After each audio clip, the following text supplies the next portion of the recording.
Poor girl walks into a high-end restaurant and says to a young billionaire, "Dad, you eat like a king, while my mom and I haven't eaten in days." When she says her mother's name, he freezes and starts to cry. Miles raised his champagne glass as smiles surrounded him on all sides. The Belmont restaurant was the kind of place where waiters never let your glass go empty, and where even the slightest noise was muted by soft classical music. Tonight was his night. After 3 months of negotiations, he had finally closed the deal that would put him on the map, not just as a promising executive, but as someone who had truly arrived. "To our newest director of international expansion," said Greg Dunn, the company's CEO. With that smile he reserved only for significant victories. $1 million in commissions doesn't lie. You've just reached another level, Miles. The 5 men and 2 women around the table toasted. The clinking of crystal glasses sounded like music to Miles's ears. He had planned every step of this rise ever since leaving college. Everything was going according to plan. "Thank you for your trust," Miles responded with that calculated modesty that always worked well. But this is only the beginning. The first course arrived, something with lobster and truffle sauce that cost more than a full day's wages for most people. Miles smiled at the impeccable presentation. This was his new world now. That was when he heard the commotion. "Miss, you can't go upstairs. This is a private area." Miles turned around to see one of the managers trying to block the staircase leading to the private room where they were. But it wasn't a woman trying to get in, it was a child. A small girl, no more than 4, with messy brown hair and eyes too big for her thin face. The girl simply ducked under the manager's arm and entered the room before anyone could stop her. Silence fell like a stone over the table. She was barefoot. Her dress, though clean, looked old and faded. She stared directly at Miles, ignoring everyone else. "Mr. Carter, my deepest apologies," the manager began, clearly horrified by the security breach. Miles raised his hand in an automatic gesture to calm things down, though he was also confused. The girl walked confidently to his chair with no hesitation. Her steps were too resolute for someone so small. Before Miles could say a word, she climbed onto the empty chair beside him, almost at his eye level.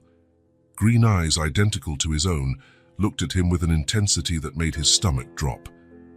"Dad, you eat like a king, while my mom and I haven't eaten in days." The childish voice echoed through the room like thunder in broad daylight. Miles felt the blood freeze in his veins. The air around the table seemed to vanish. His colleagues exchanged looks of shock and morbid curiosity. Miles tried to speak, but his mouth was too dry. "I think you're mixing me up with someone else, kiddo." "No, I'm not," she replied, with the certainty only a child can possess. "My mum has your picture. She looks at it when she thinks I'm asleep." Miles forced a nervous smile for his colleagues. "Must be some misunderstanding. My mum's name is Rachel," the girl continued, relentless. "Rachel Moore." The name hit Miles like a slap. Rachel. 5 years ago. The girl from the college library. The relationship his mother had disapproved of so strongly. The abrupt separation. Greg cleared his throat. "Perhaps we'd better give you a moment." Miles barely registered when everyone got up, muttering vague apologies. Greg patted him on the shoulder as he left, half in sympathy, half in contained curiosity. When the door closed, leaving him alone with the girl, Miles finally allowed himself to look at her properly.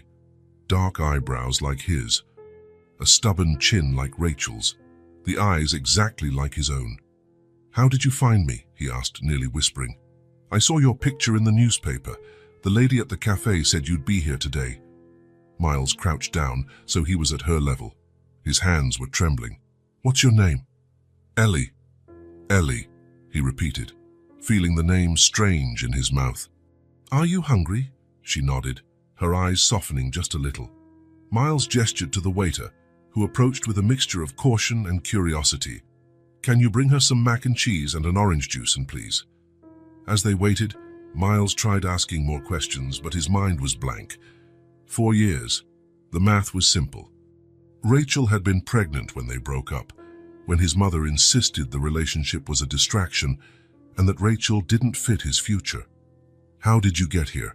he finally managed. "By bus. I saved coins I found on the street," she answered, with a naturalness that tightened Miles's chest even more.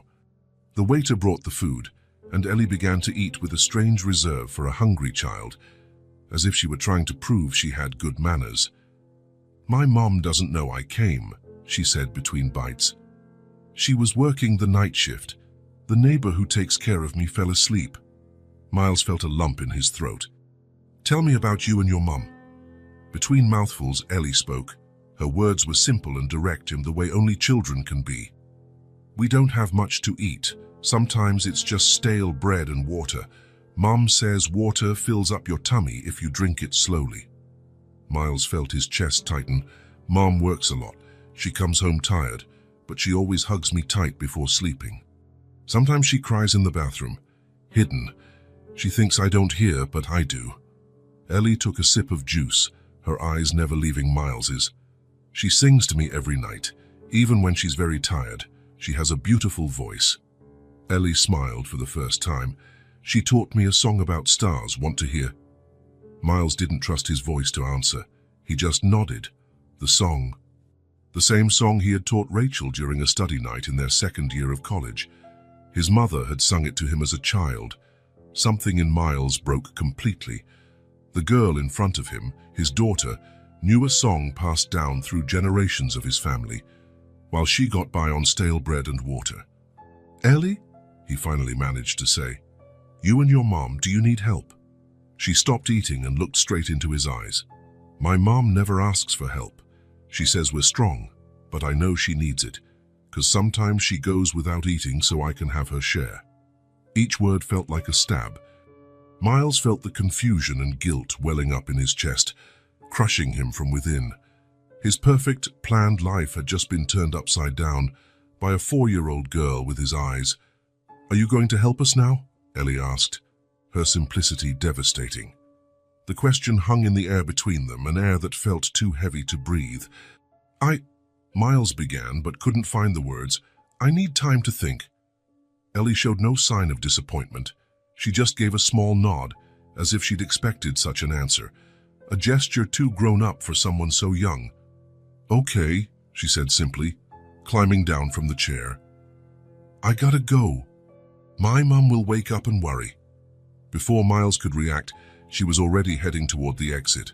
He was paralyzed, watching that little figure vanish through the restaurant door. For a moment, he considered following her, but something kept him glued to his chair. Fear, perhaps, or the sudden realization that he wasn't prepared for what came next. The taxi door shut with a slam that seemed to echo inside him. City lights blurred through the window as Miles loosened the tie that felt like it was choking him. Rachel. 5 years. A lifetime. He closed his eyes, and the memories came without warning. Rachel in the college library, brown hair in a messy bun, glasses slipping down her nose while she read. The way she looked up when he accidentally knocked over a stack of books, that smile, not mocking but genuinely amused. Miles had never seen a smile like that. "Are you trying to get my attention?" she joked, helping him gather the books. It was the start of something that, at the time, seemed so simple and so right. Late nights studying together, dreams shared, laughter over cheap coffee.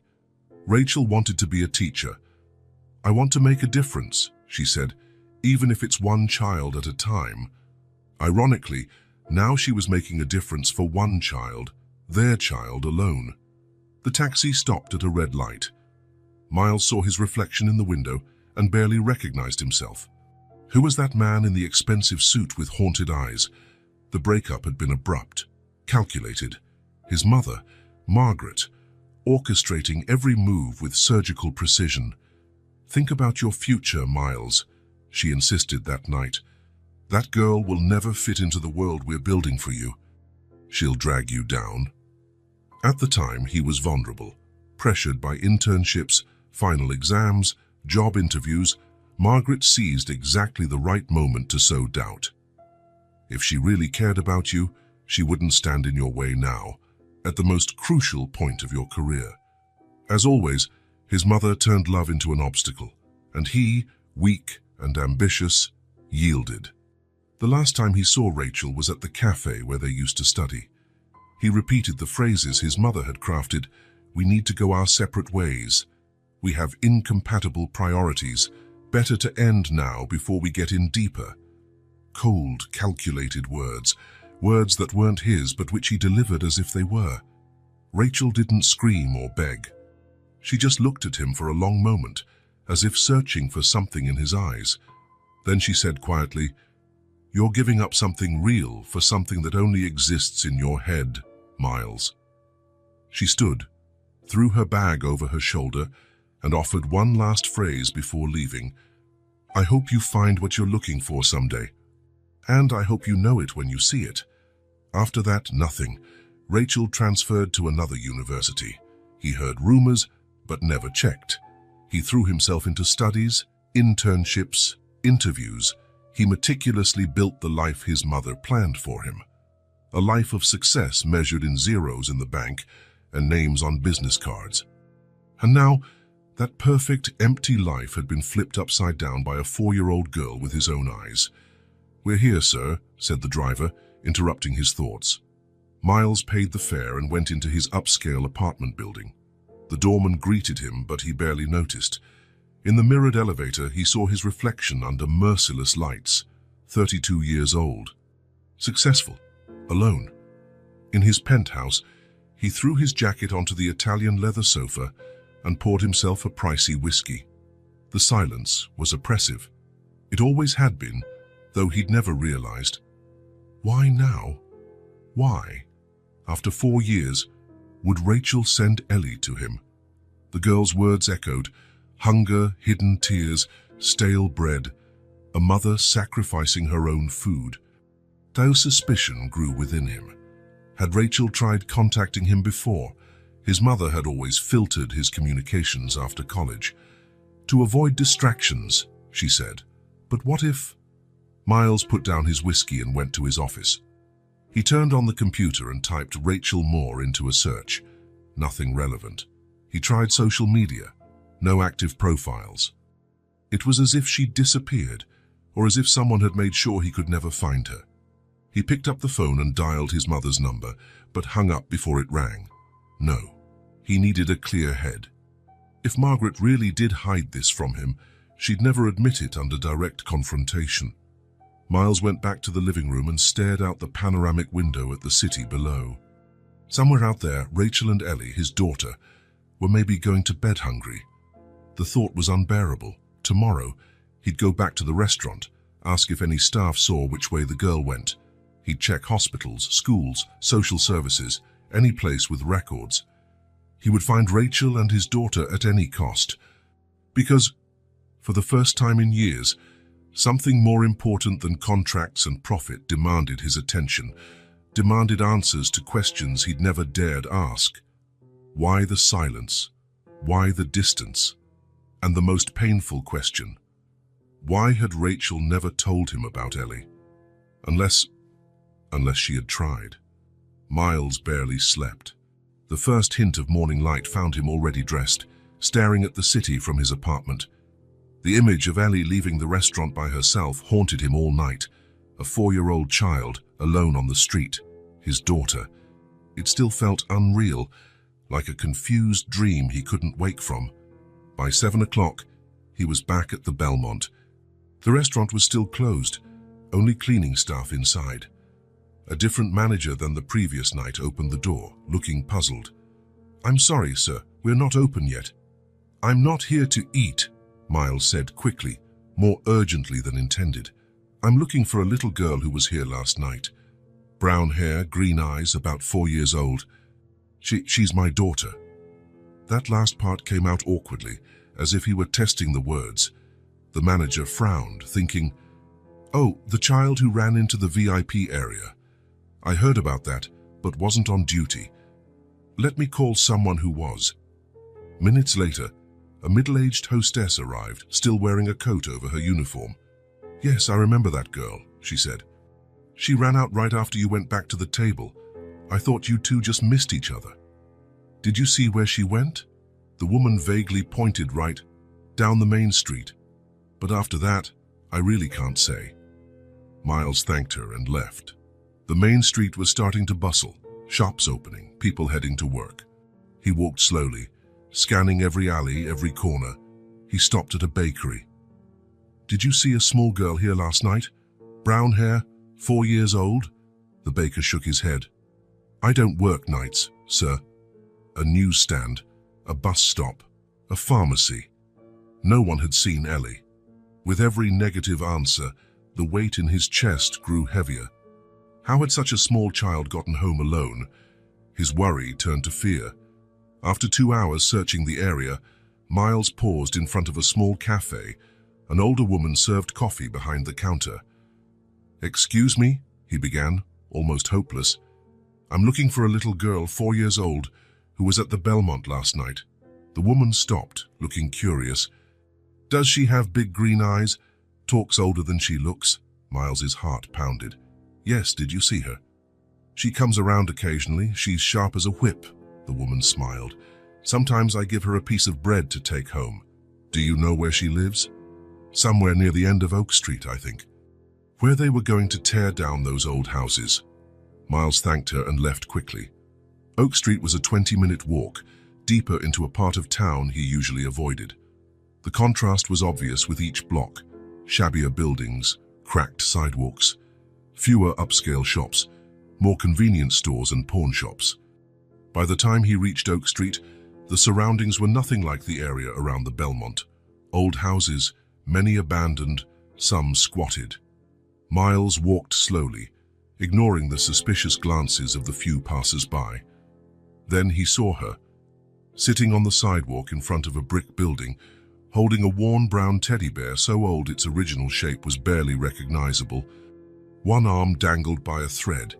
Ellie was playing alone, humming softly to the bear. She looked so small and vulnerable that Miles felt a surge of protectiveness he'd never experienced. "Ellie," he called gently. She looked up. For a moment, she seemed startled, but then her face broke into a timid smile. There was no reproach in her gaze, no judgment for how he'd let her leave the night before. Just that simple, direct acceptance children have. "You came," she said, as if she always knew he would. Miles knelt, so he was at her level. "Are you okay? How did you get home last night?" "I took the bus." "I know the route," she said proudly, which for a 4-year-old child it truly was. Miles swallowed, imagining her alone on a bus at night. "I came to talk to your mom. Can you take me to her?" Ellie thought for a moment, then stood up with her teddy bear still in her arms. "Mom's at work until noon. But we can wait inside." She held out her tiny hand and Miles took it, feeling how fragile she was. Ellie led him down a broken sidewalk, then through an alley, then another. With every turn, it felt like they were venturing deeper into a part of the city time had forgotten. They finally stopped in front of what looked like a ruin: exposed brick, broken windows covered with plastic and cardboard, a makeshift wooden board as a door, hinged with rusty metal. "You live here?" Miles asked, unable to hide the shock in his voice. Ellie nodded as though it was perfectly normal. "Come on, I'll show you my drawings." Inside was even more desolate. A single large room, with what might have once been a fireplace on one wall. On the floor, an old mattress with clean but threadbare sheets. A small table with 2 mismatched chairs. In a corner, a neat pile of folded clothes. Cardboard boxes served as improvised cupboards. What struck Miles the most was how clean it was. Despite the glaring poverty, the space was impeccably organized. The few personal items, a hairbrush, some tattered books, a small radio, were carefully placed. "These are my drawings," Ellie said, pointing to sheets of paper taped to the wall.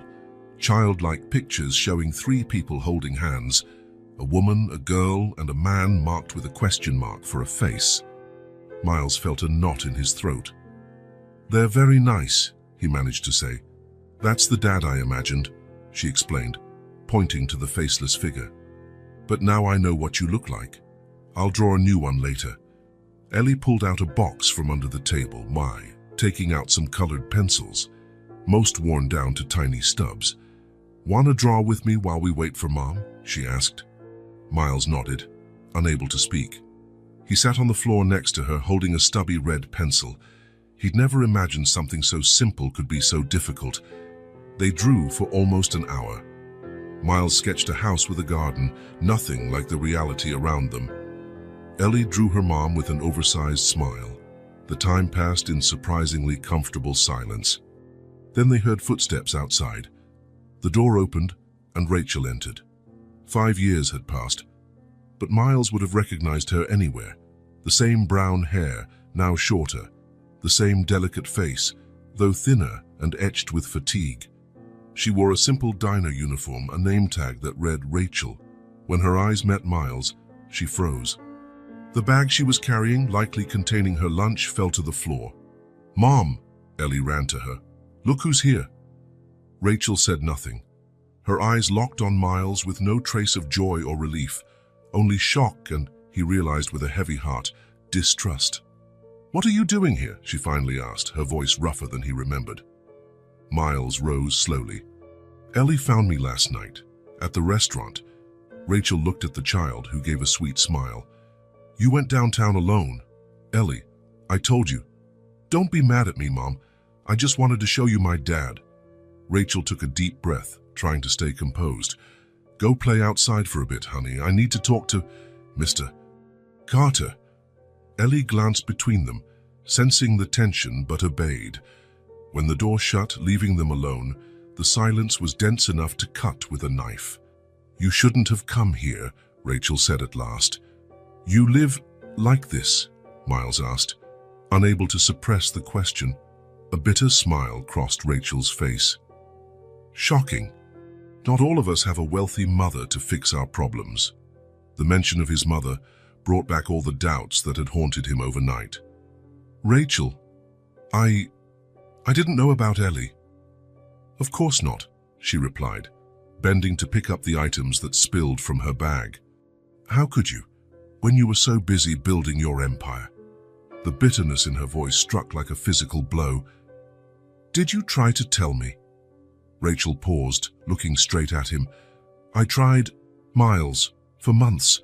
I called your house. I sent letters, emails. I even went to your campus once." "I never got any of that," he said, feeling hollow. "Your mother," Rachel said simply. "The last time I tried, she answered the phone. She said you wanted nothing to do with me, that you'd moved on, and I should stop being pathetic." Miles closed his eyes, the full force of Margaret's betrayal hitting him. "I never knew." "Does it matter now?" Rachel asked, exhaustion in her voice. She placed the bag on the table. "What do you want, Miles? Why did you come here?" "I want to help you," he said, taking a step closer. "No one should live like this, Rachel, especially not Ellie." She raised a hand to stop him. "We don't need your charity. We've gotten by until now." "This isn't living, Rachel. Ellie deserves better. You deserve better. Now you care." "After 5 years?" She let out a humorless laugh. "Convenient." Miles inhaled deeply, fighting to keep calm. Then, summoning courage, he asked the question that had echoed since last night. "Rachel, Ellie, is she really my daughter?" The silence was suffocating. Rachel stared at him, her eyes full of pain and pride accumulated over years.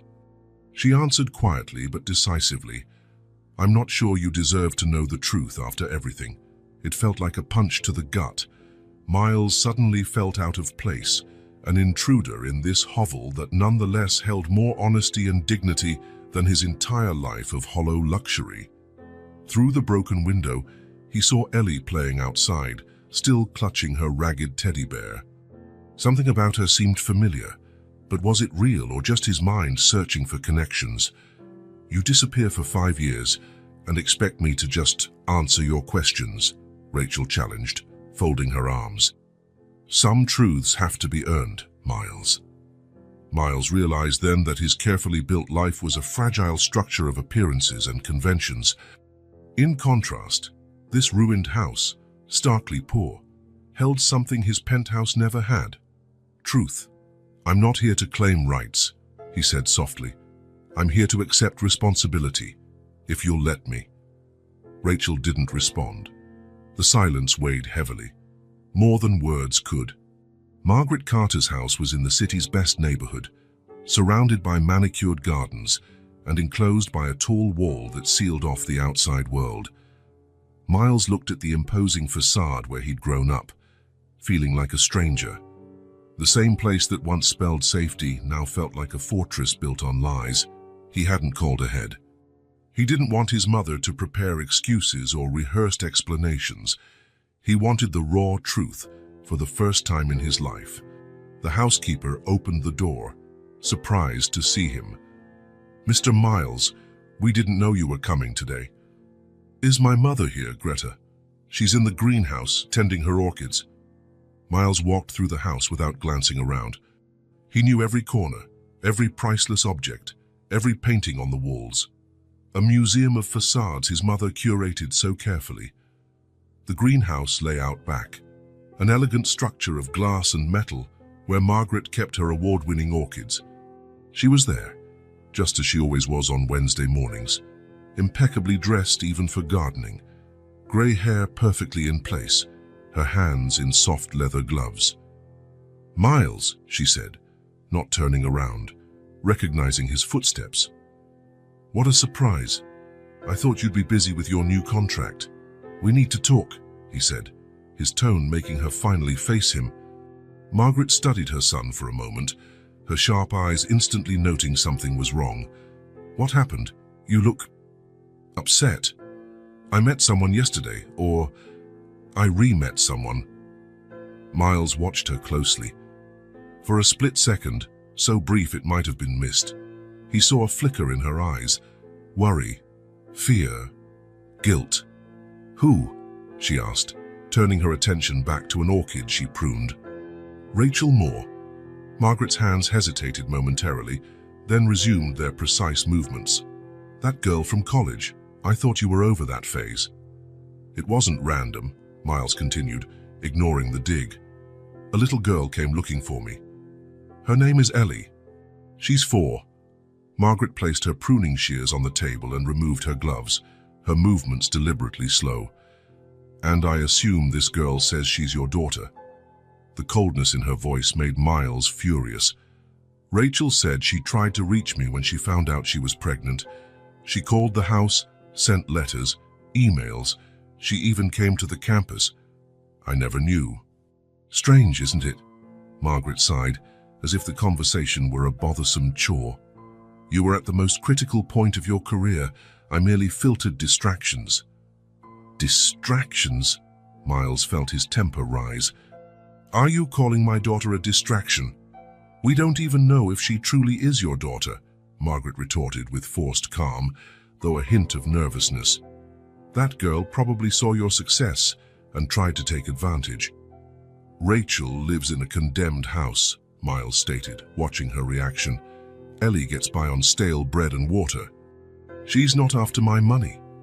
Margaret fiddled with her pearl brooch, a gesture Miles recognized as a sign she felt cornered. "You've always been naive, Miles. Girls like that know exactly how to manipulate men like you." "What did you do with her letters?" The silence that followed was heavy. Margaret walked over to an especially rare orchid, a species she often said was worth more than some people's annual salary, and stroked its petals with feigned attention. "I did what any mother would do to protect her son. You destroyed them." It wasn't a question. "Yes," she finally admitted, turning to face him. There was no remorse in her gaze. "And I'd do it again." That girl had nothing to offer except trouble. Miles felt a wave of nausea. "You blocked her emails too." "I spoke with the university's IT department, surprisingly easy to set up filters.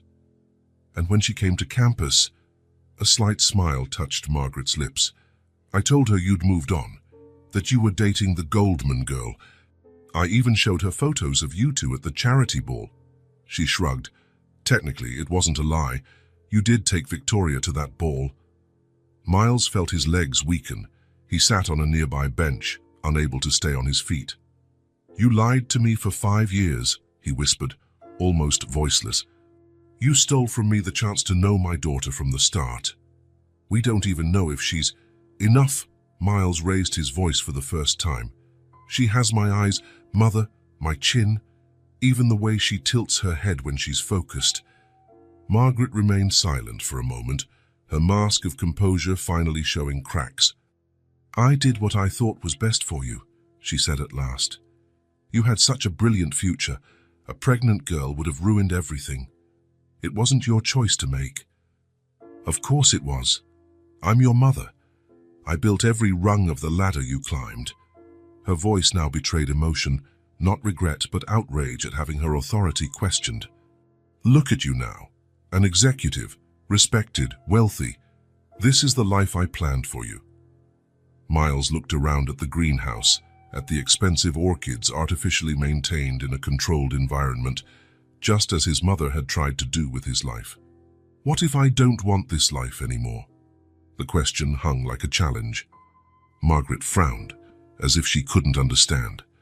What are you talking about? Of course you do. We spent years building this. You did, he corrected her. I just followed the path you laid out. Without questioning, Miles stood up, suddenly exhausted by the lies, the manipulation, this meticulously planned life. Exhausted by being his mother's orchid on display. Ellie went hungry, Mother, actually hungry, while I was celebrating contracts in fancy restaurants, Margaret scoffed in annoyance. Then give them money, fix the situation and move on. You don't have to turn your life upside down over a temporary mistake. A mistake? Miles felt a surge of rage unlike anything before. We're talking about my daughter. A daughter you don't even know is yours, she countered, voice suddenly tense. Miles, be rational. You've built something remarkable. Don't throw it all away on sentimentality. He looked at his mother, really looked, and saw something he'd never noticed. A void. Behind the perfection and control was a hollowness she'd tried to fill by dictating his life, molding him into her vision of success. I don't think I'll ever forgive you for this, he said quietly, no longer shouting, but filled with a deep, searing clarity. Margaret hardened her expression. One day you'll understand I did it out of love. No, Miles replied, heading for the greenhouse door. You did it out of control, and there's a big difference. Before leaving, he stopped at the threshold and looked back one last time. I'm going to meet my daughter, Mother, with or without your approval. And for the first time, I'm going to figure out the life I actually want. As he walked away from the property, Miles felt a tremendous weight lift off his shoulders. For years, he believed his success was genuinely his. Now, he saw he'd merely inherited his mother's ambitions, her values, her narrow view of success. The real legacy, love and a connection to his daughter, had been kept hidden, overshadowed by the fortress of expectations Margaret had erected around him. Now it was time to discover what truly mattered, even if it meant tearing everything down and starting from scratch. Miles waited in his car across the street, watching the modest diner where Rachel worked. After confronting his mother, he'd spent a lot of time thinking about what to do. Rachel had made it clear she didn't want his help, but that didn't mean he could just vanish from Ellie's life. Not again.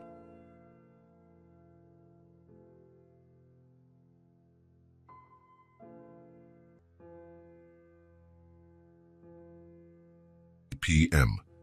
According to what he'd heard Rachel tell Ellie before leaving for work, the neighbor would pick Ellie up from preschool at 4. That left maybe 15 minutes, if that. He quickly drove to the small public school a few blocks away. The building was simple, with a modest playground enclosed by a low fence. He parked and waited, feeling as nervous as a teenager on his first date. The children started leaving after 4, some meeting parents at the gate, others lining up for school buses. Miles looked for Ellie until he spotted her sitting alone on a bench, hugging a tattered backpack with star drawings. He took a deep breath and got out of the car. Approaching slowly, he was aware he might look suspicious. A teacher noticed him immediately. "May I help you?" she asked, placing herself protectively between him and the kids. "I'm here to pick up Ellie Moore. He hesitated. I'm her father. The teacher frowned. No father is listed in her file. Just the mother and a neighbor. Miles felt a pang realizing he officially didn't exist in his daughter's life. It's complicated, he tried. I've been away, but I can prove who I am. Before the conversation could go further, Ellie looked his way. Recognition lit her eyes instantly, freezing Miles on the spot. It's him! It's my dad, she exclaimed, running up to him with a joy so pure it hurt. The teacher looked from Ellie to Miles, suspicion still apparent, but softened by the girl's spontaneous reaction. Miss Weber, he really is my dad, Ellie insisted, grabbing Miles's hand like it was the most natural thing. He came to see me. Ellie, your mum didn't say anything about this, the teacher said gently. It's a surprise, Miles cut in, trying to sound calm. I meant to talk to Rachel first, but... He trailed off, realizing he was only making it worse. Ellie glanced from him to the teacher with a serious look too old for her years. It's all right, Ms. Weber. My mom said my dad could visit me whenever. She just didn't know it'd be today. Miles blinked, surprised by the tiny fib. The teacher still looked wary, but Ellie was already tugging on his hand, determined. Can we get some ice cream? Asked the girl. Ellie, as the teacher began. I'll have her back in an hour, Miles promised. You can call me if you want. He offered his card, which the teacher took reluctantly. I'll call your mum, Ellie, she warned. She's at the diner, Ellie replied instantly. She doesn't finish until 7. Miles realized how well the girl knew her mother's schedule, probably a survival necessity. The teacher checked her watch, then eyed the card and finally nodded. 1 hour, Mr. Carter, and I will confirm this with Rachel as soon as possible. Miles thanked her, letting Ellie guide him to the car. Your car is huge, she remarked, examining the luxury sedan. It's just a car, he said, suddenly self-conscious. He opened the door. We should get you a car seat, though. It's not safe like this. We always ride the bus, Ellie replied with a shrug, or walk. Miles made a mental note to buy a booster seat soon. For now, he adjusted the seatbelt as best as he could and drove slowly to a nearby ice cream shop. As they walked from the sidewalk to the store, Miles felt something in his coat pocket. A small teddy bear he'd bought earlier, almost forgotten. He stopped and knelt to her height. I got something for you, he said, handing over the toy. Ellie's eyes widened. The bear was simple, light brown with a red bow, not fancy by store standards, but to her it seemed the greatest treasure. Is it really mine? She asked, handling it reverently. All yours, Miles assured, feeling his throat tighten. Ellie hugged the bear tightly, eyes closed in pure joy, so intense it broke and mended something in Miles simultaneously. Inside the shop, she chose chocolate with caramel topping. Miles watched, fascinated, as she ate with meticulous care, as though each spoonful had to last forever. How you don't get ice cream much, do you? He asked. She shook her head. Only on my birthday or when we win the lottery. The lottery? Miles was surprised. Ellie laughed. It's what Mum says when she finds money in the street or gets an extra tip. She says, we hit the jackpot today and we get something special. Miles's chest ached. Tiny joys turned into celebrations, a mother trying to soften poverty for her daughter. Do you like school? He asked, switching to a lighter subject. Yes, I'm learning to read, Ellie said proudly. I can write my name and Mum's. Want to see? Without waiting, she grabbed a napkin and, tongue poking out in concentration, wrote Ellie and Rachel in large, uneven letters. That's great, Miles praised, impressed by her determination. Hesitantly, he asked, Do you know how to write, Dad? Ellie looked at him, a shy smile on her lips. I do, but I never needed to. She took another napkin and, with even more focus, wrote DAD. Then, as if finalizing an important choice, she added MILES underneath, each letter carefully formed. Now I can write your name too, she said, handing the napkin over like a prized gift. Miles tucked the napkin in his pocket, hoping she wouldn't see the tears threatening to fall. "What do you like to do most?" he asked, watching her finish the ice cream. Ellie paused. "I like it when Mom sings to me before bed, and when she tells me stories she makes up. Stories about princesses who saved the day by themselves." She spoke about Rachel with such love and admiration that Miles felt a stab of jealousy. Rachel had built that bond on her own while he was oblivious to his daughter's existence. "And what do you like the least?" he asked, curious. Ellie made a funny face. "I don't like when it's too cold at home and we can't turn on the heat because it's expensive. And I don't like when Mom is sad." "Does she get sad often?" "Sometimes. But she thinks I don't notice."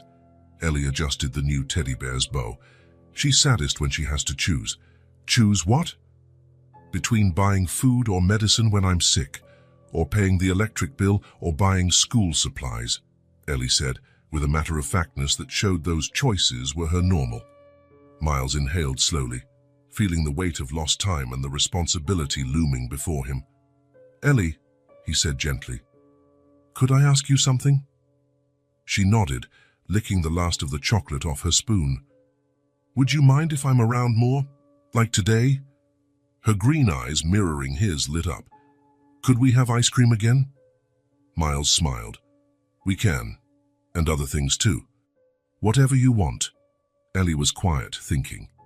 Then, with that surprising seriousness that sometimes came over her, she asked, "Are you going to disappear again?" The question hit him like a punch in the gut. There was no accusation, just genuine curiosity and a hint of fear. The question of a child who'd already learned that people can leave. "No," Miles answered, voice trembling. "I won't disappear. I promise." Ellie nodded, satisfied. "Mum says promises are serious. Only promise what you can do." "She's right, and I promise, Ellie. I'll be here from now on." She smiled and, unexpectedly, stretched across the table to gently touch his face, as if confirming he was real. "You have the same eyes as me," she said simply. On the ride back to school, Ellie talked non-stop about her friends, her drawings, the stray cat that sometimes came to their broken window. Miles listened, enthralled by his daughter's lively imagination and the way she transformed hardship into small adventures. When they arrived, the teacher was at the gate, visibly relieved. Next to her stood an older woman, presumably the neighbor who was supposed to pick Ellie up. "Mr. Carter," the teacher called. "Rachel explained the situation over the phone. She asked me to tell you that if you want to see Ellie again, you need to arrange it directly with her first." Miles nodded. "Thank you. I will." The neighbor, a tired but kind-looking woman, beckoned to Ellie. "Come on, dear. Your mum's working late tonight." Ellie turned to Miles, hesitant. He crouched down. "I'll see you soon, promise." She nodded solemnly, then gave him a quick hug before running off, clutching the new teddy bear in her arms. Miles watched them go, heart torn between the joy of their meeting and the emptiness he felt once the child had gone. "Mr. Carter," the teacher added, "Rachel said you two have things to sort out, but she told me to remind you that if you want to see Ellie again, you need to talk to her first." Miles nodded. "Yes, I'll do that." In the days that followed, Miles felt split between two worlds. At work, he was still the successful executive, attending meetings, making decisions, keeping up appearances, but his thoughts were always on Ellie and Rachel. "Miles, are you listening?" Greg asked in a major board meeting. "Sorry, got distracted." Miles tried to refocus on the charts on the screen. His partners exchanged glances. It was unlike Miles Carter to lose concentration in a discussion. He was known for unwavering focus. "Are you okay?" asked Sarah after the meeting. "You seem distant." "I'm just tired," he lied. How to explain that he had discovered a daughter, and that the life he had devoted himself to now felt empty in comparison to Ellie's smile? At home, his mother's calls were relentless, her voice growing more annoyed each time. "Miles, you can't just throw everything away because of this situation," Margaret insisted on the phone, studiously avoiding Ellie's name. "Be rational." "I am thinking, Mother. For the first time in a while, he obtained Rachel's number from the school, claiming he needed to discuss custody, something he hadn't fully worked out but served as a pretext. When he finally mustered the courage to call Rachel answered on the third ring, her tone guarded. "What do you want, Miles?" "To see Ellie again," he said simply. "Regularly?" A long silence ensued. "I don't want your pity," Rachel said finally, "or your money out of obligation." "This isn't pity or duty," Miles insisted. "It's my right and hers." "Right," she let out a shaky laugh. "Where was that right when she was born?" "When she got sick at 2AC and I worked 3 jobs to pay for the hospital." Miles closed his eyes, guilt crushing him. "Rachel, I'm truly sorry. You know I had no idea. And now that you do, what's changed? You want to play dad on weekends, buy a few gifts and go back to your perfect life." The accusation stung because Miles sensed some truth in it. He was clueless about real fatherhood or how to balance it with his job. "I'm not sure how this works," he admitted, "but I want to try. For Ellie. She deserves a father." Another long silence. When Rachel spoke, her voice was gentler, almost resigned. "Saturday from 10 to noon, you can pick her up at our place. But, Miles," she paused, "don't promise anything you can't keep. She's had enough disappointments." Miles felt the weight of those words as he hung up. He was stepping into unknown territory without a map. All he had was the certainty in Ellie's gaze, eyes so much like his own, and a growing conviction that, for the first time, he was doing something that truly mattered. Even if it meant rethinking everything he thought he knew about himself and his carefully crafted world. Miles parked a block away from Rachel's place.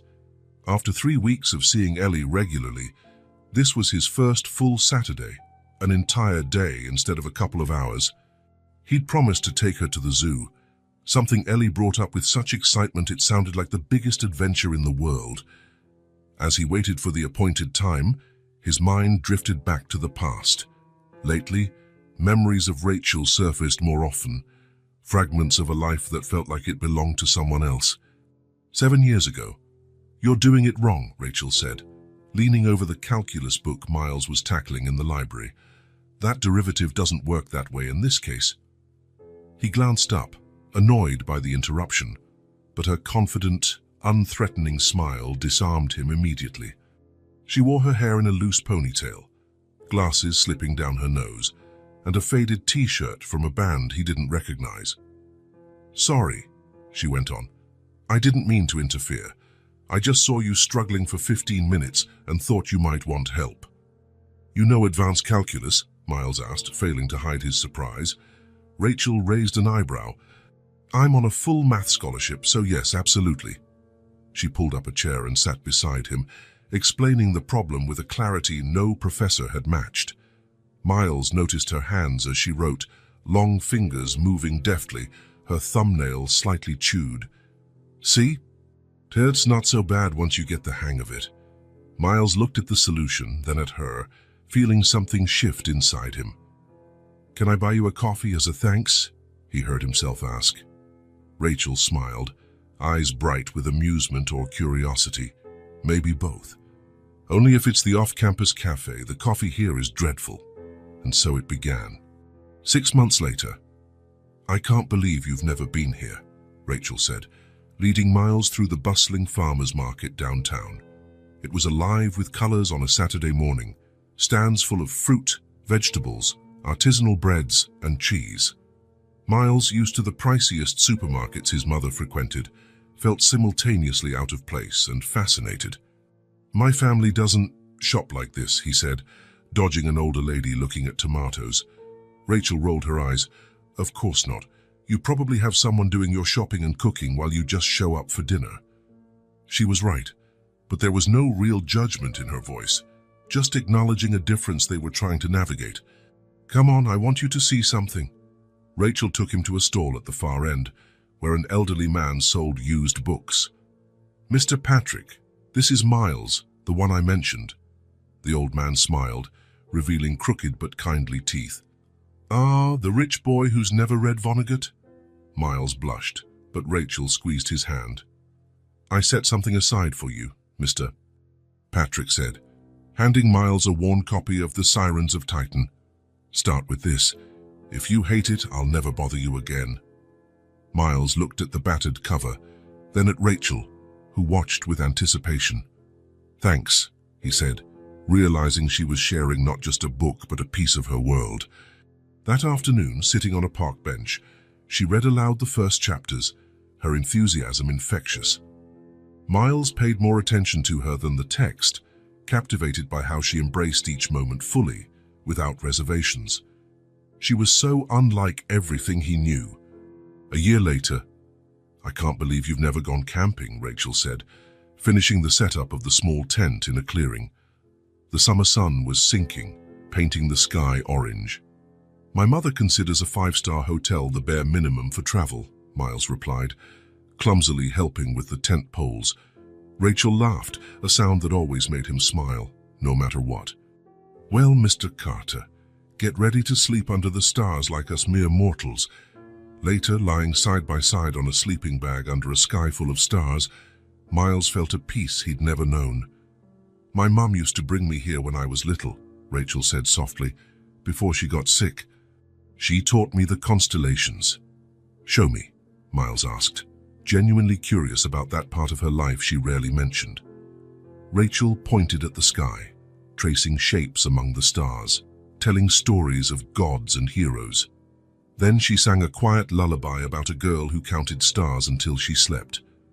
"That's beautiful," Miles commented when she finished. "I've never heard it before. My mom made it for me. She said each star was a dream waiting to be fulfilled."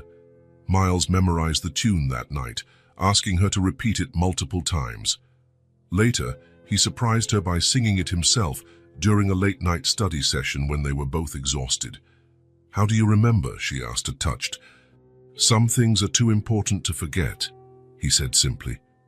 A sound of a door opening pulled Miles from his reverie. It was time to pick up Ellie. He got out of the car and walked toward the makeshift home Rachel and her daughter now occupied. He approached quietly. The door was ajar, and instead of knocking, Miles peeked inside. Rachel was sitting on the edge of the mattress where Ellie lay, the little girl's hair spread over a worn pillow. Rachel gently ran her fingers through Ellie's hair, singing softly, the same star lullaby he'd once shared with her in college. "Mom," Ellie murmured drowsily, "sing the part about stardust again."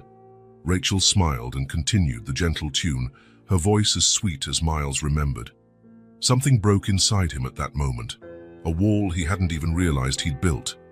That song, which he thought was merely a fond memory of a lost love, had become a bridge connecting past and present, Rachel, Ellie, and the life he'd had versus the one he might have led. Rachel finished, kissing Ellie's forehead. "Dad is taking me to the zoo today," Ellie mumbled, half asleep in what appeared to be a morning nap. "I know, darling. So rest a bit more before he comes." Miles backed away a few steps, then finally knocked on the door, pretending he'd just arrived. Rachel answered, and for a split second, her eyes seemed softer seeing him. Or maybe it was just the echo of the lullaby that lingered between them, a relic of love that time and hardship hadn't fully extinguished. Returning to his penthouse after visiting Ellie again, Miles couldn't sleep. The image of the place where his daughter lived haunted him, windows broken, covered in plastic, damp walls, a single space serving as bedroom, living room, and kitchen. Sitting on his Italian leather sofa, he looked around his spacious apartment and felt a deep shame he'd never known. The contrast was too painful. While he lived surrounded by unnecessary luxury, Ellie and Rachel barely had a safe roof over their heads. The girl slept on a mattress on the floor. She had no bedroom of her own, no bookshelves, though she loved stories. Not even a window that closed all the way to protect her from the cold. The next morning, during a crucial meeting about the company's expansion into Asia, Miles found himself unable to focus. The voices of the executives around the table sounded distant and irrelevant. "Miles, how about the third quarter figures?" Greg asked, cutting through his thoughts. "Sorry, could you repeat that?" Miles loosened his tie, trying to ground himself in the moment. Greg frowned, clearly irritated. "Are you okay? You're not yourself lately." "I'm fine," Miles said automatically, though he knew it was a lie. After the meeting, Sarah cornered him in the hallway. "What is going on?" she asked directly. "At first I thought you were just tired, but it's been weeks now that you seem to be in another world." Miles considered lying again, but something inside him gave way. "I found out I have a daughter." Sarah's eyes went wide. "My God, Miles, how—" "Long story. She's 4, named Ellie, and—" He hesitated, breathing in. "She and her mother live in conditions you wouldn't believe." For the first time, Miles spoke openly about the situation. Sarah listened without interruption, her face shifting from shock to empathy. "So, what are you going to do about it?" she asked at last. The question hung in the air for a few seconds. What would he do? Weekend visits and a few gifts weren't enough. "Not anymore." "I don't know yet," he admitted, "but I can't leave them living like that." In the following days, Miles was even more distracted at work. He arrived late, left early, and spent hours on the phone with real estate agents. During an important video conference with Japanese investors, he caught himself drawing houses on his notepad. Simple houses with large windows and a small yard for Ellie to play in. In his apartment at night, he researched schools in that part of the city, parks and community centers, anything that could give Ellie and Rachel a safer environment without yanking them out of their world entirely. One evening, Margaret called. "Greg told me you've been missing important meetings," she said, skipping any greeting. "What's going on?" "I'm reorganizing my priorities, Mother," Miles replied matter-of-factly. "This is because of that child, isn't it? Miles, we talked about this. You can help them financially without compromising your career. Some things are more important than a career." Silence on the other end spoke volumes. For Margaret Carter, nothing mattered more than career, status, and appearances. Miles had once spoken that language fluently, but now found it foreign. "You're throwing away everything we built," Margaret finally said, voice cold with disappointment. "No, Mother. I'm building something different." After 2 weeks, Miles found the perfect place, a small house with 2 bedrooms and a backyard, in a safe but not showy neighborhood. Simple but comfortable furniture, freshly painted walls, well-sealed windows. Nothing fancy, just dignified. Exactly what Rachel deserved. Exactly what Ellie deserved. He signed a 1-year lease with an option to buy, not wanting it to feel like charity, but rather a genuine commitment. The following Saturday, after taking Ellie to the park, Miles asked to speak privately with Rachel. The little girl went to play in the small front yard of the makeshift home, leaving them a moment alone. "You seem tense," Rachel noted, sitting in the only intact chair in the place. "Something happened." Miles inhaled deeply, choosing his words carefully. "Rachel, I've been thinking a lot these past few weeks. About Ellie, about you, about the way you two live." She instantly bristled, shoulders squared. "We're doing the best we can. Not everyone has the privilege of—" "I know, and I'm not judging you," Miles cut in. "Actually, I think it's amazing how you've managed everything. Raising Ellie by yourself all these years." Rachel relaxed slightly, though her eyes still held caution. "But every time I leave, I can't stop thinking about how it leaks here when it rains, or how Ellie doesn't have her own room, how you work 2 jobs and still barely make enough for food." "We're surviving," Rachel said, though less firmly now. Miles glanced around at the cracked walls, the bucket placed to catch drips, the exposed wiring that was a constant danger. "No one should have to live like this," he said, voice gentle but determined. "You both deserve better. Let me help. Not to save you, but to fix what I broke." Rachel crossed her arms, a gesture he recalled from college whenever she felt vulnerable. "You didn't break anything alone. It takes 2 to dance. Even so, Ellie shouldn't have to pay the price for our mistakes." At that moment, as if summoned by hearing her name, Ellie came to the door, still hugging the teddy bear Miles had given her. "What are you talking about?" she asked, curious. Miles looked at Rachel, letting her decide how to answer. After a brief hesitation, she waved Ellie over. Miles wants to help us get a better place, she explained, speaking carefully. Ellie's eyes grew wide. With windows that close and no leaks. The simplicity of the child's wish, just functional windows, caused Rachel's guarded posture to drop a notch. Her gaze met Miles's, and for the first time since their reunion, it wasn't purely resistant but actually contemplative.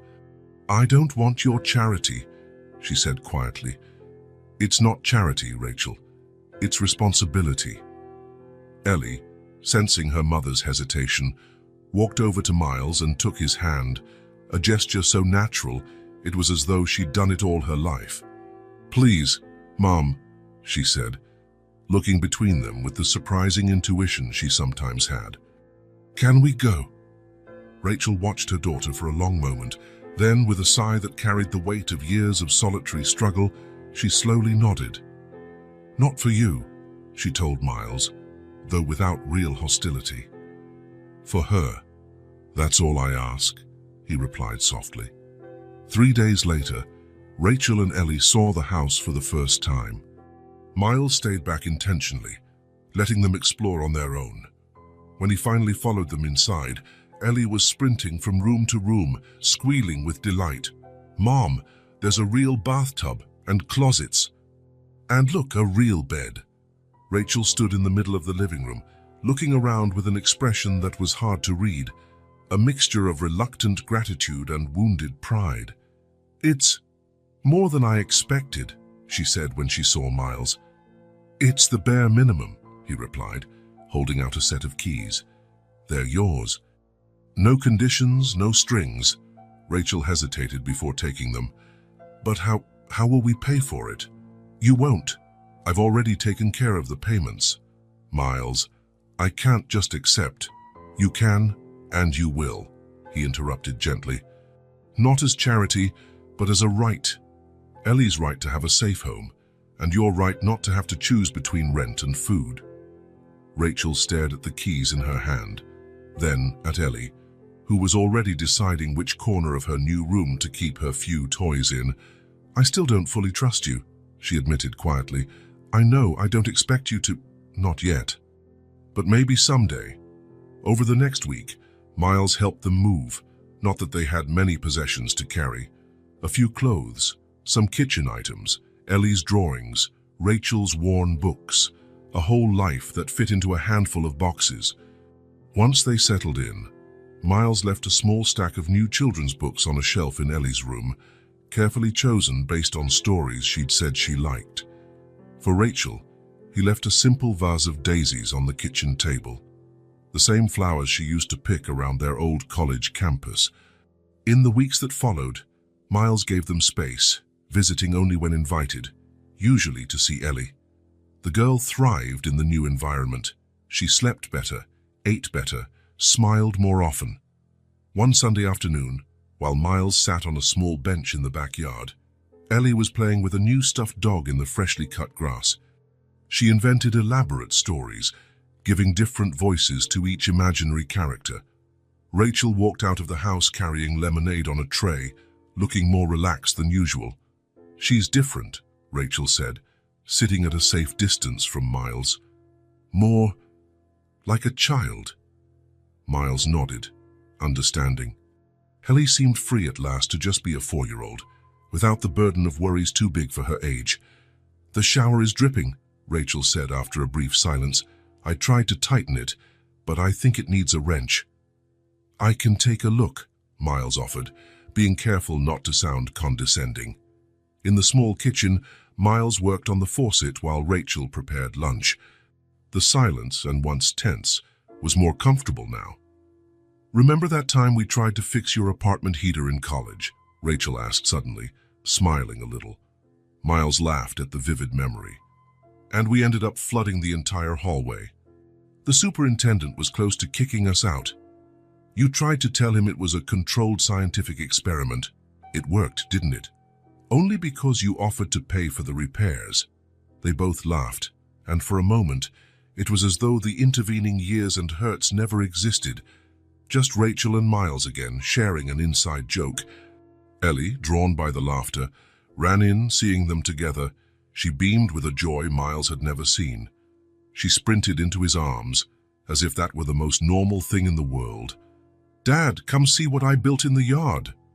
The word Dad slipped out so naturally that neither adult commented on it, though Miles noticed Rachel tense up momentarily. As Ellie dragged him out, Rachel stayed in the kitchen, clearly wrestling with mixed emotions.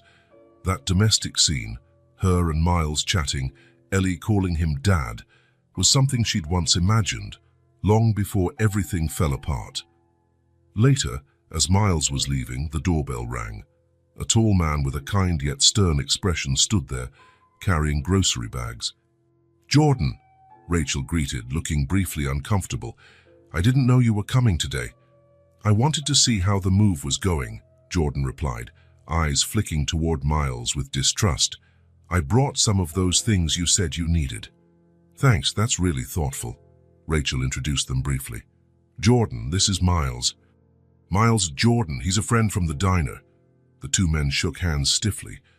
Miles sensed Jordan's protective stance toward Rachel and Ellie, and he respected it. After all, Jordan had been around while Miles hadn't. "I was just leaving," Miles said, understanding the hint. "I'll see you next weekend, Ellie." The girl ran for a quick hug, still surprising him every time. "Bye, Dad. Come back soon." Driving off, Miles spotted Jordan entering the house with the groceries, Rachel closing the door behind him. He felt a pang, not exactly jealousy, but a reminder of what he'd missed, those everyday, ordinary moments he'd never experienced with them. Yet there was also a new feeling within him, not hollow regret, but a sense of purpose. For the first time, his actions aligned with deeper values, not someone else's expectations. The bridge between the past and an uncertain future was being built slowly. Each small shared moment, a plank carefully laid across the gulf that had separated them. Miles knew it would be a long process without guarantees, but for the first time in years, he felt he was on the right path. Not the path his mother had drawn, nor the one he had envisioned for himself, but a path of genuine transformation built on truer choices. Autumn arrived, bringing cooler afternoons and golden leaves that began to cover the small backyard. Almost 2 months had passed since the move, and a quiet routine had taken shape. Miles visited on weekends, sometimes during the week, always maintaining a respectful distance that Rachel seemed to appreciate. On that Sunday, the sun shone with that particular autumn glow, softer, more golden, as though preparing the world for shorter days. Ellie was a few yards away, constructing an imaginary town with rocks, sticks, and fallen leaves. Rachel and Miles sat on the back steps, drinking coffee. The silence between them no longer felt loaded with tension, but had become something almost familiar. "She seems happier here," Miles remarked, watching Ellie explain something to her teddy bear about the leaf castle. Rachel nodded. "She sleeps through the night now. No nightmares about drips or strange noises." "And you?" Miles asked gently. "Are you happier?" Rachel pondered the question, looking into her coffee cup as if searching for the right words. "I'm calmer," she finally said. "It's different not worrying about whether we'll have enough to eat or if the roof will survive the next storm." They fell silent again, watching Ellie play. It was strange how, after so many years apart, they could share these moments, still not entirely comfortable but peaceful. "Jordan hasn't been around much," Miles commented casually. Rachel offered a faint smile. "He thinks I'm making a mistake, letting you back into our lives like this. Do you think it's a mistake?" Rachel turned to look at him directly. "I haven't decided yet." No text in the original. Paragraph intentionally skipped to preserve numbering. "Rachel," he began, his throat dry, voice shakier than intended. "Why didn't you ever tell me for sure? I need to know, is Ellie my daughter?" Time froze between them. Rachel didn't avert her gaze, but something changed in her eyes, like an important decision was being formed right then. Without speaking, she stood and went inside. Miles remained where he was, afraid he'd crossed a line and ruined the fragile peace they'd built in recent weeks. Ellie glanced his way, then returned to her leaf construction, lost in her own world. Minutes later, though it felt like hours, Rachel returned. She carried a small, worn wooden box, setting it between them on the steps. "I kept this all these years," she said, her voice low but steady. "Even when we moved from one place to another, barely had food, I never could throw it out." Carefully, she lifted the lid. Inside were several envelopes, folded papers, and small objects. A faint scent of old paper and faded perfume escaped, echoing the past.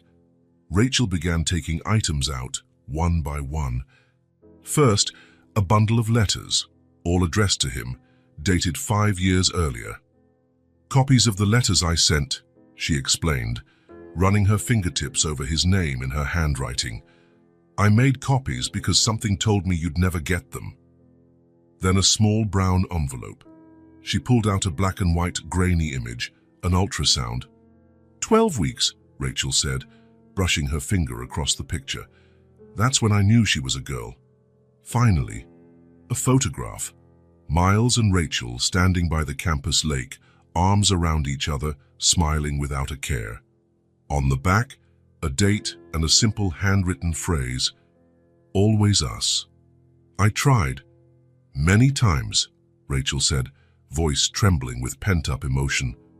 "But your mother did everything to keep me away. She said you'd changed, that you didn't want me anymore, that you'd forget me soon. Then, I was gone from your life." Miles stared at the items, the weight of the truth crashing down. The proof was right there. Ellie was indeed his daughter. Margaret had known all along, choosing pride and control over honesty. "Why did you keep all this?" he asked, barely louder than a whisper. Rachel picked up the photo again, studying it before replying. "At first, it was hope," she admitted. "Then, it became a reminder." "A reminder of what?" Rachel lifted her gaze, eyes wet but no tears falling. "That not everything we love can be kept." Miles felt as if he'd been punched. The evidence before him spoke of a greater betrayal than he'd imagined, not just by his mother, but by himself for being so easily swayed, not fighting for Rachel.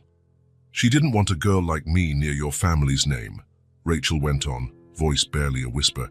"But Ellie was never a mistake. Never." Miles watched Ellie, fully absorbed in her leafy fortress a few feet away.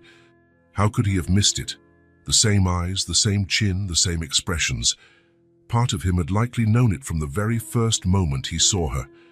It was devastating. Miles felt everything inside him crumble. His image of his mother, the years lost, the love left behind. His entire life built on illusions now collapsed. He stood abruptly, needing to move to process this avalanche of revelations. He walked around the tiny yard, the crunch of dry leaves underfoot sounding like an echo of wasted years. He took a deep breath of the crisp autumn air, trying to steady the turmoil within. Anger, sadness, guilt, regret. Suddenly, a child's laugh pierced the air. Miles turned to see Ellie chasing a bright red leaf the wind had picked up, her face glowing with innocent delight. It was like a lighthouse in a storm. She was there, his daughter. Despite all the lies and failures, she was here, and so was he. It wasn't too late. When he faced Rachel again, still on the steps, his expression had transformed, new resolve, a clarity that hadn't been there before. "So now I know," he said, voice firm despite the swirl of emotions. "And I'm never leaving you again." Rachel didn't answer. She didn't need to. The silence was thick but no longer uncertain. The truth was finally in the open. Ellie, sensing a shift, looked toward them. Seeing both adults watching her, she flashed a smile so genuine and full of trust that for an instant it lifted the heaviness of the past.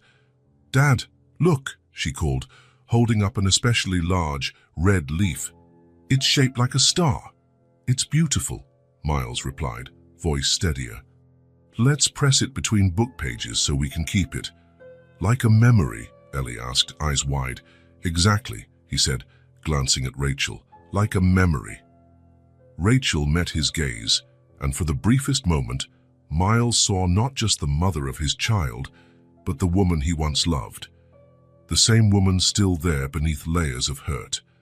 The truth, painful as it was, had been spoken. Perhaps now they could begin rebuilding on a foundation of honesty rather than secrets. The next morning after that revelation dawned clear. Miles had spent the night in the guest room. He hadn't felt able to drive after such a day. He'd barely slept, wrestling with the letters never received, the lost years, his mother's deceit, and above all, the irrevocable fact Ellie was his daughter, and always had been. When the first rays of sunlight came through the window, Miles was already awake. He heard movement in the kitchen, Rachel making coffee, most likely, and a soft children's tune from the living room. He got up, washed his face, and straightened his clothes. He wanted to look decent, not out of vanity, but out of respect for the new beginning they'd reached. He walked quietly down the hallway and stopped at the doorway to the living room. Ellie sat on a circular rug, crayons scattered around her like a rainbow on the floor. She was intently drawing on a large piece of paper, tongue sticking out in concentration, an expression that reminded Miles of himself. He paused to watch. His daughter. The concept still felt vast, a reality that no longer was just a possibility. It was established, supported by letters, ultrasound photos, and Rachel's confession. Slowly, he approached and sat on the rug beside her. Ellie glanced at him, smiled, and returned to her drawing, not at all surprised to see him there so early. Already, his presence was normal to her. "What are you drawing?" he asked, leaning closer. Ellie held up the paper. "A house with Mom, me, and you, but you have a really big smile now." Miles looked at the three stick figures, one tall with dark hair, one medium with brown hair, and one small in a red dress. All held hands in front of a bright, colorful house. The figure representing him had an enormous, lopsided grin. "Why is my smile so big?" he asked, genuinely curious. "'Cause now you know you're really my dad," Ellie answered, with childlike certainty. "And that makes people happy. Mom said so." Miles's heart clenched. How could a 4-year-old grasp so clearly something that was still so new to him? He realized Ellie had always known, at least in her own way. "It's a nice house," he commented, throat tight. "Can I help?" Ellie nodded, handing him a blue crayon. "You can draw the sky, big, with clouds." Miles smiled and began to color the top portion of the page, slow and deliberate, as though handling something precious. Because it was. A simple moment between a father and daughter he never knew he had. For a few minutes, they colored in a companionable silence. From the corner of his eye, Miles noticed Rachel in the kitchen doorway, watching with an unreadable expression, no longer the hardened distrust, but something more tentative. After a time, Miles set his crayon down, determined to speak what was in his heart. Rachel had shared her truths last night. Now it was his turn. "Ellie," he began softly, "can I tell you something?" She looked up from the drawing, wide-eyed, and nodded. "I didn't know you were my daughter," he said, choosing his words carefully. "No one told me. Because of that, I missed a lot of moments with you." Ellie kept quiet, green eyes like his fixed on him, absorbing every word without interruption. It was disconcerting how she could be so small, yet so perceptive. "I didn't see you being born," he continued more steadily. "I didn't hold you as a baby or see your first steps. I wasn't there when you got sick or when you were scared of storms." Miles swallowed hard, feeling a tightness in his throat. It was more difficult than he'd anticipated, admitting these failures to a child, even though they weren't entirely his fault. "I'm sorry I wasn't here before. If I could go back in time, I would have looked for you, held you, brought you home." He paused, ensuring she understood. "But now that I know, I want to be here every day. If that's okay with you." Ellie was silent for what felt like an eternity. Then, to his astonishment, she leaned her head against his shoulder and said, "You're already here. And I like it when you call me little one." The simple acceptance in her words slammed into Miles with immense force. He couldn't speak, tears threatening, so he just gently squeezed her small hand. Right then, with Ellie's head on his shoulder, Miles realized he was really being called Dad. Not just by biology, but by love, a love that had been waiting for him to show up. From across the living room, Rachel observed, both hands wrapped around a coffee cup as if for support. Her eyes shimmered, but she wore a small smile. She, too, was learning that starting over didn't mean denying the past, but accepting it, truths and all, and forging on. 3 months passed. Autumn yielded to winter, and winter was now loosening its grip. Tiny green buds had started to appear on the trees, promising a spring that Miles could share with Ellie and Rachel this time. Life found a new rhythm. Miles rented an apartment just 10 minutes from Rachel's house, close enough to visit daily, but with enough distance to respect the space she still needed. He cut back on his hours at work, delegating tasks he once considered non-negotiable.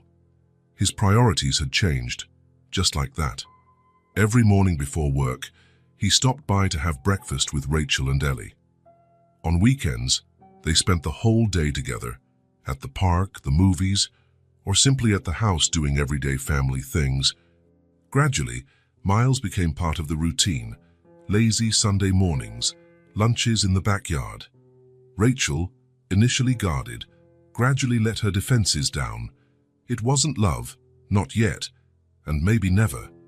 But there was a new camaraderie between them, a mutual respect built on long-hidden truths and acceptance of the past.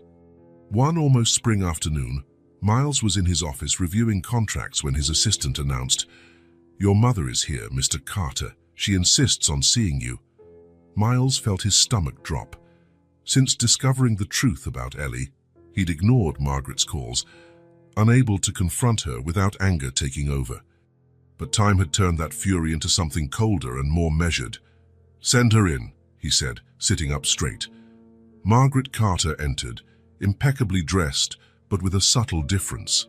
A hint of fragility Miles had never seen. Her eyes, usually calculating, looked tired, almost regretful. "Miles," she began, her voice lacking its normal confidence. "Thank you for agreeing to see me." "What do you want, Mother?" he asked bluntly. Margaret didn't sit.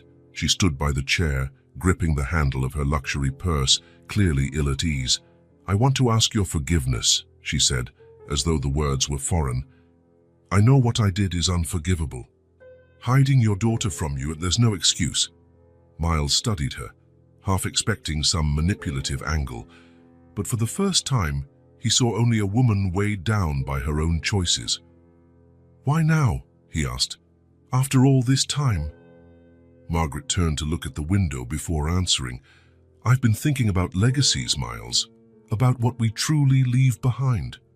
I built a life of material success, but," she paused, "in the end, relationships matter most, and I've destroyed the ones that count."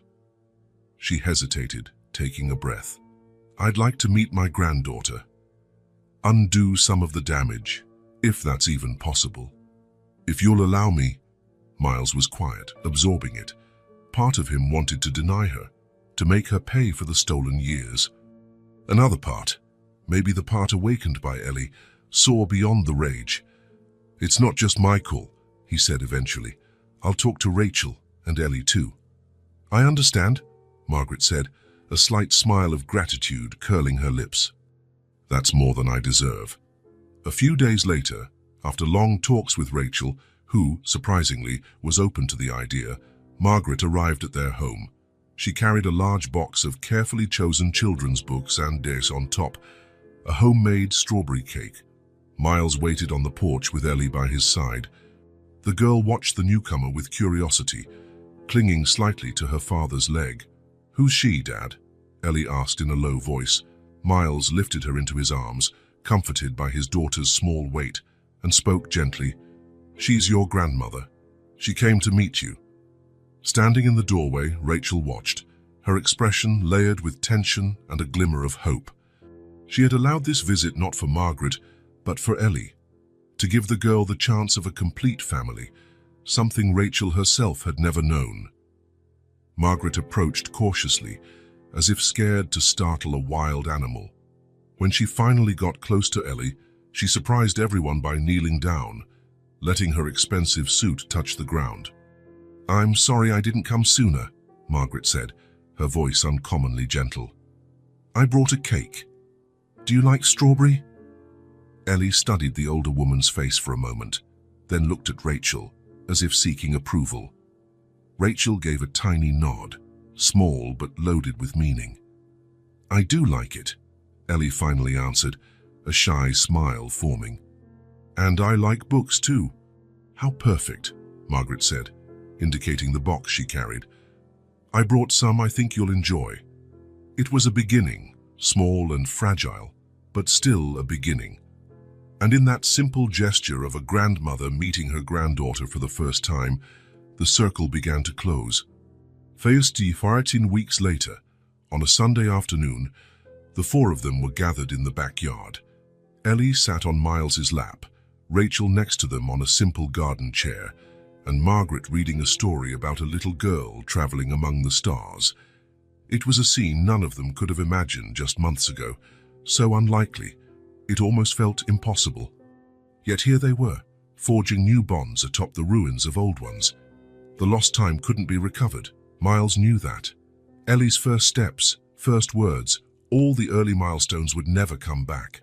But the future was still open, still unwritten, and it could be shaped with presence, love, and above all, truth. "One more story, Grandma," Ellie begged when Margaret closed the book. "It's getting late, sweetheart," Miles said gently, noticing the setting sun. "Just one more, Dad," Ellie pleaded, using those eyes he was quickly learning to be powerless against. Rachel laughed softly, sharing a knowing glance with Miles, the kind of silent communication only parents truly master. "I guess we can make an exception tonight," she relented. A fresh start wasn't a miraculous change, Miles had learned. It was a choice all of them made daily. They chose to forgive, chose to trust, chose to rebuild, step by step, moment by moment. Spring arrived in full bloom. One particularly lovely morning, Miles, Rachel, and Ellie walked together to the little school. Ellie walked in the middle, holding both their hands and occasionally hopping over the sidewalk cracks as if they were obstacles in an epic quest. Rachel wore a light dress, her hair free in the mild wind. Over the past few months, something between them had shifted. Their initial camaraderie deepened. Their late-night conversations after Ellie went to bed lasted longer. Shared laughter became more frequent. "So, have you decided?" Ellie asked out of nowhere, interrupting their peaceful silence. "Decided what, little one?" Miles asked. "Whether you're going to live together," she said, sounding exasperated at repeating the obvious. "You said you'd think about it." Miles and Rachel exchanged a glance over Ellie's head. It was an issue they'd been discussing slowly, carefully, not wanting to rush. A step neither wanted to take lightly, yet one that felt increasingly natural. "We're still talking," Rachel answered softly. Then, to Miles's surprise, she reached out and took his hand, fingers lacing gently with his. Ellie noticed and smiled, apparently satisfied. "That way, we can all eat together. Right, Dad?" Miles squeezed Rachel's hand, his heart full. In that small gesture lay the entire journey they'd traveled, from lies to truth, distrust to acceptance, the past to a new present they were building. "Yes, my love," he told Ellie, "now and always." The lost time was finally discovering a new rhythm, a quiet restart and yet one brimming with life. And Miles understood that small actions, a name spoken at the right time, a hand extended in reconciliation, a long-hidden truth revealed, could transform an entire life. This story wasn't about perfection, but about having the courage to begin again. about the strength of a woman who safeguarded her daughter with dignity against all odds, about the power of a man who, confronted with the truth, chose love over pride, and about a little girl who, without knowing it, taught them the most essential lesson of all, that true love, when real, always finds its way back home. The end of winter didn't just bring flowers, it brought hope. Hope that the future could be different, that each of them might find redemption in the simple daily act of being present. Miles no longer started his mornings with numbers and spreadsheets alone. He now looked forward to a giggling 4-year-old and a cup of coffee shared with a woman whose eyes had once completely captured him. Sometimes, late at night, he'd stare at the ceiling, recalling the swirl of events that had brought them here. A child appearing unexpectedly in the Belmont restaurant, the frantic search through city streets, the confrontation with his mother. It all felt like another lifetime. In that sense, maybe it was. The Miles who lived exclusively for deals and status seemed like a ghost, a person he no longer recognized. Rachel, for her part, still carried hurts that wouldn't vanish overnight. She told him more than once that trust was like a delicate plant, needing careful tending. But at least now she gave him that chance. Ellie remained the shining thread that bound them. Every day she greeted Miles with fresh excitement, as though she half expected him not to show up, yet rejoiced when he did. Over time, that lingering doubt softened into something steadier. One afternoon, after picking Ellie up from school, they passed by a bookstore, and Miles decided to go in. He let Ellie choose any book she liked. She picked a beginner's reading primer filled with bright pictures and short sentences.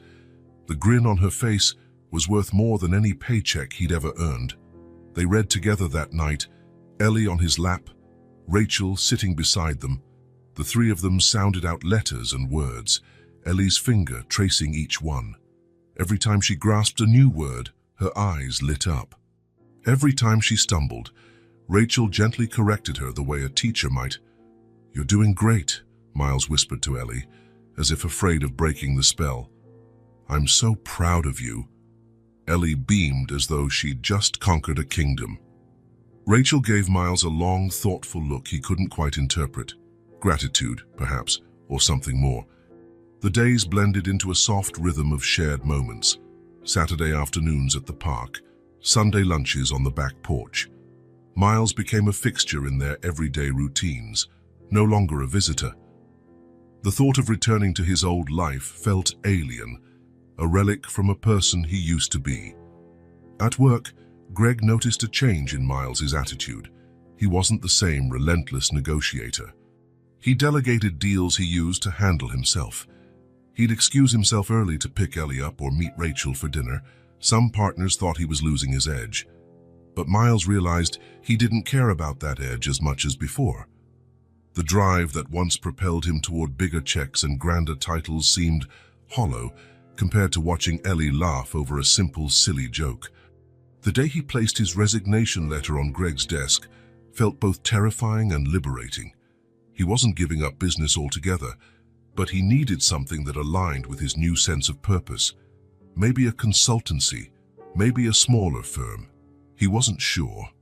He only knew he wanted to be present for his daughter's life in a way he'd never been for anything else. Margaret's presence also shifted. Though she'd started coming around to see Ellie, the old manipulative side of her had softened, or perhaps it had been stripped away by guilt and regret. She'd bring small gifts or show up with groceries, unsure how to fix past wrongs but trying anyway. Rachel still treated her with a polite distance, protective of Ellie's well-being. She recalled all too well the cruelty that had separated her from Miles years earlier. But for Ellie's sake, Rachel allowed room for a sort of tentative peace. On one visit, Margaret shyly asked Ellie if she'd like piano lessons. When the girl responded with wide-eyed excitement, Rachel nodded her approval. It was a tiny step, but an important one for a grandmother who finally understood she had something to give.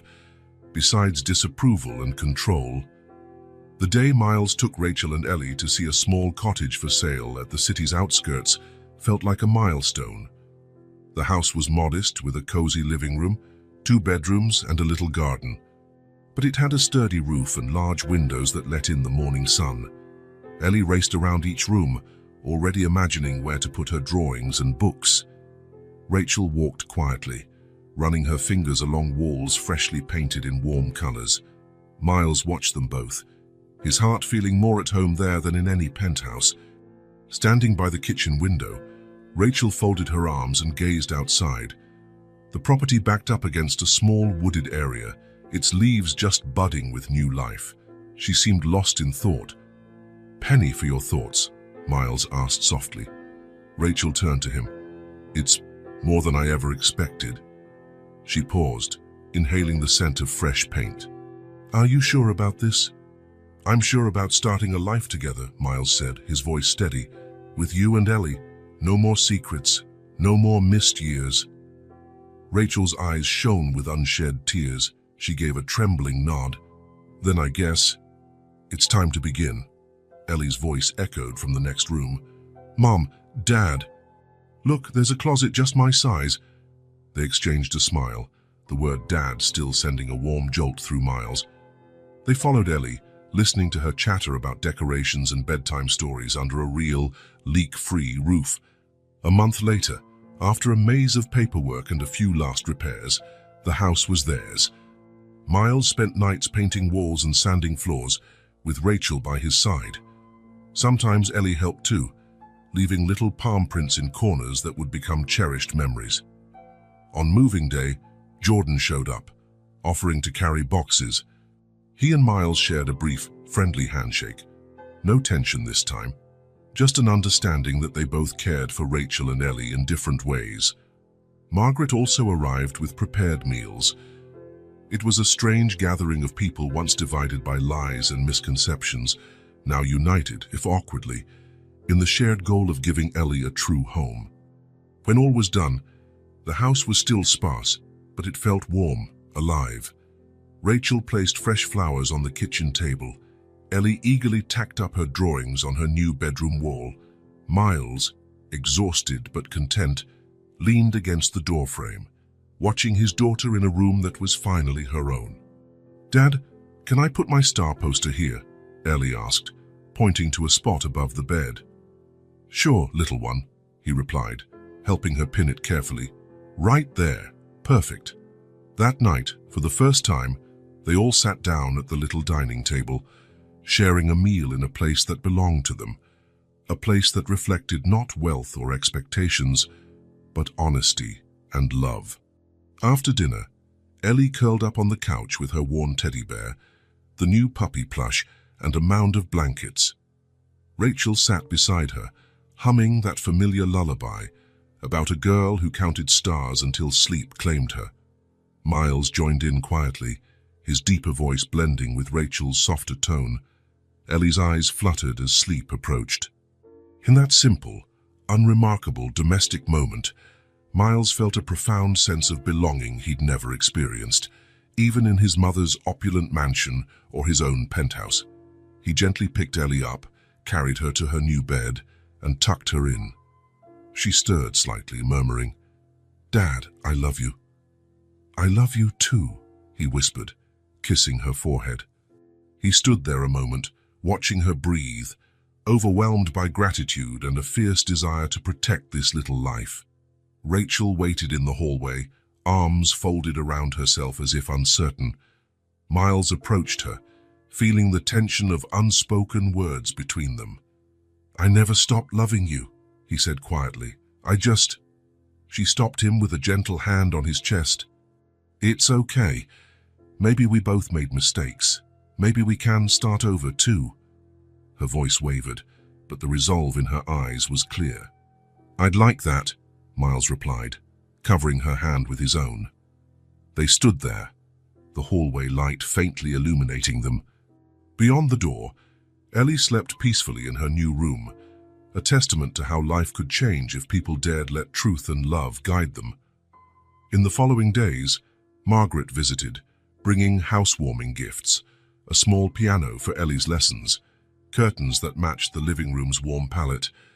There were awkward moments, old wounds too deep to vanish completely. But there was also acceptance and the cautious forging of a new family dynamic. Jordan occasionally dropped by as well, usually with groceries or to fix something around the house. He teased Miles about city boy hands that weren't used to manual labor, and Miles teased back with a grin. The unspoken rivalry had softened into mutual respect. Each day the house felt more like home. The walls bore laughter. The porch witnessed quiet conversations. The tiny garden grew green and inviting.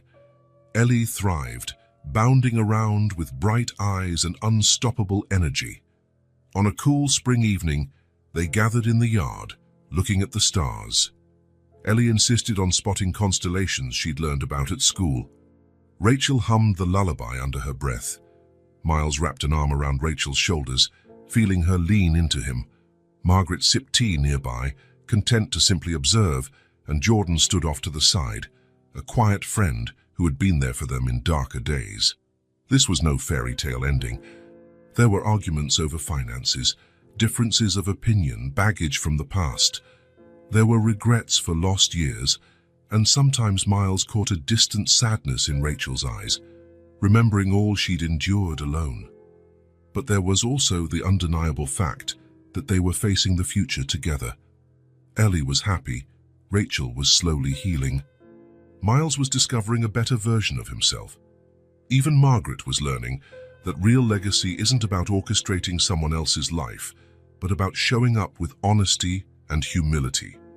One night, Ellie told Miles she wanted to change the question mark she used to draw on the dad figure. She found an old drawing and, with crayons, replaced with a tiny smiling face that resembled Miles's. She drew them all holding hands, her, Rachel, Miles, and left a space for Margaret's too. Miles kept that drawing pinned on the fridge, a reminder that love could be a choice made over and over, that it was never too late to rewrite part of your story, even if you couldn't erase what came before. Sometimes, when Miles walked through that cozy house, a house that echoed with laughter instead of hollow silence, he would pause, feeling gratitude so intense it nearly hurt. This was what had been missing. Real connection, real purpose, real life. And it had been there all along, waiting for him to find the courage to claim it.